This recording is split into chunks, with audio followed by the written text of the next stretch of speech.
So,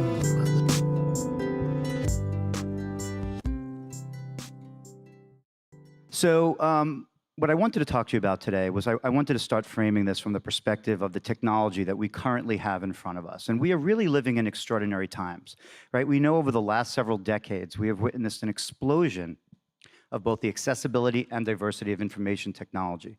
And I think what we all appreciate is that we're really poised right now at this phase shift where we have the emergence of consumer-level virtual reality, augmented reality, motion capture, physiological devices, and artificial intelligence. And that's really the promise that I think probably brings everyone here in this room together, is how can that new technology really play a role, not just targeted at entertainment and communications, although that's very valuable, but in really improving the quality of our lives. And that's something that has really captured the attention of my lab, and I think the people in this room as well.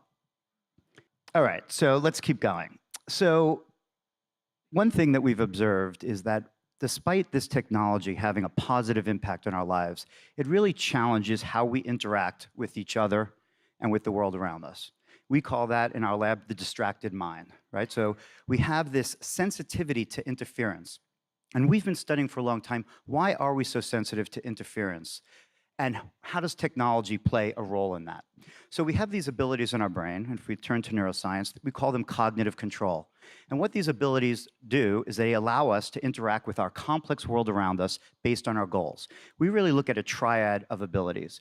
Attention, right? So ability to focus our resources on things that are relevant to us and sustain it over time. Working memory, our ability to hold information in mind and manipulate it in real time. And then what we call goal management. So that's the ability to have move between tasks and to multitask. We know that despite how amazing these abilities are, they have very distinct limitations. As a matter of fact, they have not evolved very much, even if you compare them to some of our primitive ancestors. So if we think about attention, although we can focus our attention, we can't really distribute it broadly, like throwing a net out into the world. You really have to make decisions. Working memory has a very distinct capacity, right? So for things like digits, it's 7, and as you get more complex, it gets less. For a face, you could really only remember a single item. And then our ability to task switch and multitask is also very limited, right? As a matter of fact, in our brains, we don't really multitask, and many of you are probably familiar with this. If we use our attention, then we have to move between tasks, and you switch networks. So we have these very sort of fundamental, distinct limitations in our cognitive abilities. And then along comes goals. And I view goals as being the pinnacle of human brain evolution. The fact that we could have complex time-delayed goals in how we interact with the world around us is truly, I think, the most human aspect of how our brains work. So you have these goals come along, and they essentially collide head first with these fundamental limitations in how we process information. And that's really the crux of the issue. That's where I feel the conflict is, right? You have the goals that are just much higher level than you could really enact with those abilities. So technology has not created this conflict. What it has done is it's exacerbated it because of the accessibility of information to us and this increasing desire to engage in it as frequently as possible. So I look at that as the challenge. How do we correct that challenge? Now, there's lots of ways, right? You could correct it through your behavior, where you just limit your interactions with technology and try to decrease distraction and not multitask as much. But what we've been working on in our lab for, I guess, around 8 years now, is to develop new approaches to improve the strengths of our brain and improve our cognitive control abilities. Now, the goal is not so that you can text and drive easily, right? That's not really what we're shooting for. But there are many populations, clinical populations with neurological and psychiatric disease that have deficits in these cognitive control abilities. And it really is across the board. ADHD, PTSD, traumatic brain injury, Alzheimer's disease, anxiety, depression. There are many, many people suffering from limitations in cognitive control. And even if you don't have a limitation in your brain in cognitive control, if you have a better ability to engage dynamically with your environment, which is only getting more complicated, we think that that will help you live a better life and a higher quality life. It's not the total answer, but what we want to do is figure out how do we improve cognitive control abilities. So what we're trying to do is flip this whole story around. Instead of thinking about technology as the source of this conflict or exacerbating the conflict, can we use it as a solution to help improve our minds? So that's what we're working on in the lab. So we go through this process of creating what we call closed loop systems. So you're probably familiar with this. Any engineers in the audience are certainly familiar with it. What a closed loop is that you intervene in some way, you record the impact of it, hopefully with as short a time as possible, and then you use that information to feedback and update the intervention. And you do this in real time. And this is a tremendously powerful way to change any system, whether it be a physical or biological system. So what we do is we create a closed loop between our brains and video games. So around 2008, I reached out to friends of mine that worked at George Lucas's game company, LucasArts, and I asked if they would help me develop a video game that I designed, and they would develop it with us, and obviously make it a lot better using their skill sets. And the idea was to challenge older adults on one of their cognitive control abilities that we know they're limited on, which is multitasking. And our hypothesis was that since all the cognitive control abilities that I described to you have an underlying mechanistic basis that's overlapping, if we improved one, we would see benefits in other abilities. And so we built that game. We called that game NeuroRacer. It took us a year to build it. And we created it in this closed loop fashion. So what happens is as you play the game, in real time, the game is detecting your performance and then scaling the difficulty of the game challenge appropriate to you in that moment. And that's sort of like a personal trainer. Every moment of gameplay, it's advancing the challenge. If it's going too far, it backs off. Then we also give feedback in real time so that you know how you're doing and also you're motivated to play the game. So what we did is we actually had a collaboration with Apple at the time. We distributed laptops around the Bay Area to older adults, 60 to 80-year-olds, healthy. No Alzheimer's disease, no dementia. We had them play the game for 12 hours over the course of a month. So 1 hour a day, 3 days a week for 4 weeks. They played the game, and then they came back into the lab. And before and after, we did neural recordings with EEG during gameplay, and we also did a whole battery of cognitive tests. And what we were looking for is to see if that hypothesis was well-founded. And we found that that was true.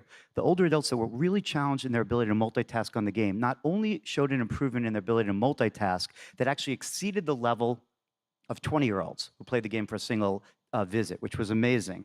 We could also see neurally what happened in that the prefrontal cortex, which is really the seat of cognitive control, and its networks with the rest of the brain improved, also reaching the level of 20-year-olds. But what was most exciting was that we found that we could improve their working memory ability and their sustained attention, which is also deficient in healthy older adults. So that was a very exciting moment because we were able to show that we could use these closed loop mechanisms to challenge the brain in such a way and to push on it and to harness the natural plasticity that our brains have to improve other abilities that were not directly targeted by the gameplay. So that was a real transformational moment in our lab. We had that question then, do we keep going along this route or do we return to our roots and do more traditional cognitive neuroscience? And you could probably tell that I'm speaking to you here today that we made the decision, to take the red pill or the blue pill. I can't remember which one. But we took that pill. And so what we've been doing now is trying to really move this whole field to the next level by not just thinking about video games as the be-all and end-all, but that the video games are the core. And the reason that they're the core is because they activate brain networks in a very selective way. This is something that we have never been successful at doing with a small molecule, right? So the mainstay of improving cognition right now, if you're a young person with ADHD, an older person with cognitive impairment, we give you a pill. And these pills act very broadly across neurotransmitter systems. But what they do not do is target the underlying computational unit of the brain, which is the neural network. With a video game, we get to do that because the brain responds to experience selectively. So we could use the video games as an activation of a network, use the closed-loop mechanics of feedback and adaptivity to push a person and push on those mechanisms in a very highly motivated way. And then, on top of that, we can bring on other technology to try to push it to the next level and boost those effects. So what that other technology is, and this is where there'd be a really beautiful slide up here. You have to believe me now. I could see it, but I'll show it to you later, hopefully, is that we are now working on technology called the glass brain, and you could actually go online if you could do it right now, won't be insulted. And what we're doing is we're combining MRI and EEG to try to get real-time signatures of neural activity. We've worked with several groups, one at UCSD and NVIDIA, who makes GPUs, and so we use those GPUs to get very rapid processing. And what we find is within 200 milliseconds, we're getting meaningful and pretty artifact-free and source-localized information from the brain. So our goal is to continue to develop video game technology and working with professionals in the industry. We take that very serious. We know, unlike not all scientists get this, but just because you're a smart scientist doesn't mean you could build great video games. And there's a world of professionals out there that are excited about using their skills to do something of positive impact. So we work with those professionals. We build these games. We bring in other technologies like virtual reality, augmented reality, motion capture for physical fitness games, and physiological devices. And what we do with the neural signals is while you're playing the game, instead of the game just responding to your performance, it's essentially reading out how your brain is processing information and using that data to guide the game engine. So we think of it as a way that the brain is diagnosing in real time where you need to improve how you're processing, and then use that data to guide the adaptive and the feedback algorithms. And we think that's almost like a gamma knife, that we can focus on the weaknesses of your brain in a way that we never have before. And so what our plans are to bring all of these technologies together and create multiple closed loops acting at the same time, bringing your physiology into it, your heart rate and your galvanic skin response, your eye movements, your body movements, your performance, your neural activity, all cycling into the game engine and then being fed back to you in a very rich way, as we're going to have in the next couple of years as virtual reality continues to advance. So that is the dream. The dream is that we will create an entire new type of digital medicine that will have an impact in people's lives at the level that we have not seen.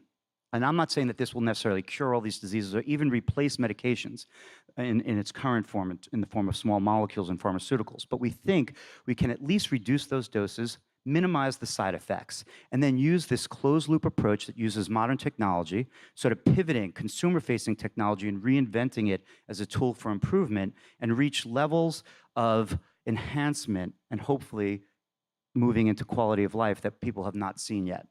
And the last thing I want to tell you is that now we know that the vision is even bigger than that. It's not just for people that are suffering deficits, but we think that this can be a new approach to education, right? Our education process is really focused largely on the transfer of information content to young people, not actually building the underlying information processing systems.